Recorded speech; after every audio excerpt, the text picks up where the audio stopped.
दिनांक 25 जानेवारी रोजी student welfare English medium स्कूलची विद्यार्थिनी महिमा सरकटे हिचा शाळेच्या स्कूल बसमुळे दुर्दैवी अपघाती मृत्यू झाला।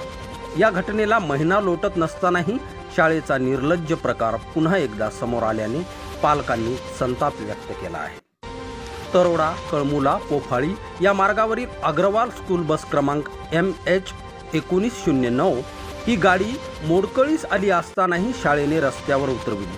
प्रादेशिक परिवहन विभागाने स्वस्थ न बसता स्कूल प्रशासनावर कारवाई करावी अशी मागणी पालकांनी केली आहे। स्कूलचे संचालक, चालक व मुख्याध्यापक यांच्यावर महिमा सरकटे मृत्यू प्रकरणी सदोष मनुष्यवधाचा गुन्हा पोफाळी पोलीस स्टेशनला दाखल झाला असतानाही राजाश्रय लाभलेल्या स्कूल प्रशासनाला अजूनही जाग आलेली दिसत नाही।